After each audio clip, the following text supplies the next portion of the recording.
रामपुर के जंगल में भयानक गर्मी पड़ रही थी। सभी पक्षी एक डाल पर इकट्ठा होकर बातें कर रहे थे। तभी वहाँ टुनटुनी चिड़िया आती है। अरे तुम सब यहाँ बैठकर क्या बातें कर रही हो? अरे टुनटुनी चिड़िया, तुम कब आई? तुम तो इतनी पिद्दी हो कि किसी को दिखाई ही नहीं दे रही। ज्यादा मत बनो कालू कौवे, इतना घमंड करना ठीक नहीं। तुम मेरे पिद्दी होने का मजाक उड़ाता है। रुक, मैं तुझे अभी बताती हूँ। इतना कहकर टुनटुनी चिड़िया कालू कौवे को मारने उसके पीछे पीछे भागने लगती है। टुनटुनी चिड़िया, छोड़ना नहीं इसको, बिना मारे वापस मत आना।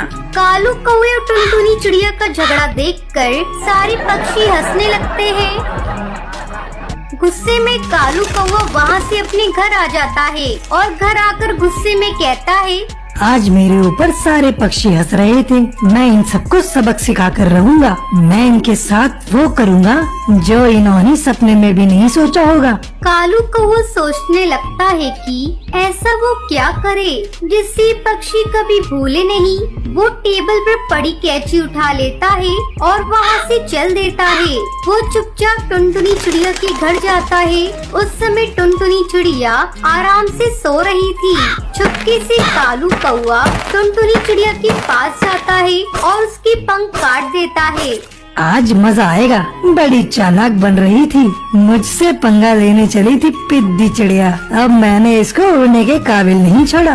कालू कौवा टुनटुनी चिड़िया के कटे हुए पंख को लेकर घर वापस आ जाता है और उसे छुपा देता है। अगले दिन जब टुनटुनी चिड़िया सोकर उठती है तो वो देखती है कि उसके पंख कटे हुए हैं। वो रोने लगती है। ये क्या? कल रात तो मेरे पंख सही सलामत थे।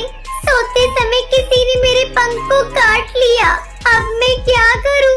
ऐसी हालत में उड़ भी नहीं सकती।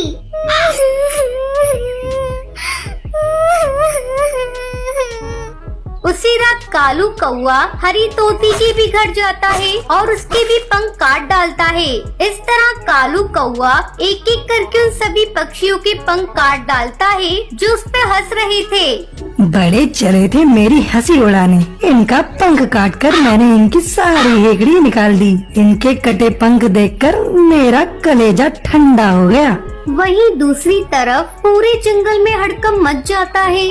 अरे टूनी चिड़िया, तूने कुछ सुना? कल रात किसी ने पक्षियों के पंख काट डाले। हाँ बबली कबूतरी, ऐसी खबर तो मैंने भी सुनी है। ऐसा लगता है कोई इन पक्षियों से बदला ले रहा है। खैर छोड़ो, हमें इन पक्षियों की चलकर मदद करनी चाहिए। बेचारे बिना पंख के उड़ भी नहीं सकते। चलो चलकर इन पक्षियों के भोजन की व्यवस्था करते हैं। ऐसा कहकर टूनी चिड़िया और बबली कबूतरी टुनटुनी चिड़िया के घर जाती है।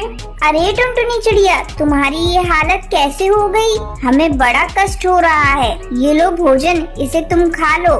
टूनी चिड़िया, पता नहीं मुझसे किसकी क्या दुश्मनी थी, किसने मेरे पंख काट दिए।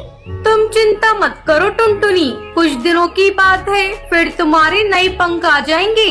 उसके बाद टूनी चिड़िया और बबली कबूतरी सभी पक्षियों के घर जाती है और उन्हें भोजन देती है। पक्षियों की हालत देखकर टूनी चिड़िया बहुत दुखी थी। वो दुखी मन से कालू कौवे के घर भी जाती है। टूनी चिड़िया देखती है कि कालू कौवा पक्षियों के कटे हुए पंख से खेल रहा है।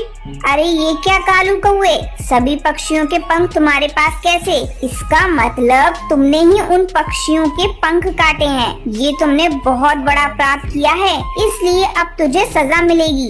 टूनी मौसी, ये सारे पक्षी मेरी हंसी उड़ा रहे थे, इसलिए मैंने उनके पंख काट डाले। मैंने गुस्से में ये सब कर दिया, मुझे माफ कर दो।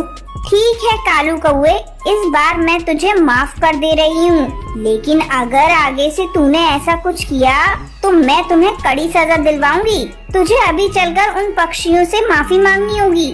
टूनी चिड़िया उन सभी पक्षियों से कालू कौवे को माफी मांगने को कहती है। कालू कौवा सभी पक्षियों से माफी मांगता है। टूनी चिड़िया के कहने पर सारे जंगल के पक्षी उसे माफ कर देते हैं। धीरे धीरे उन सभी पक्षियों के पंख आ जाते हैं और फिर सभी खुशी खुशी रहने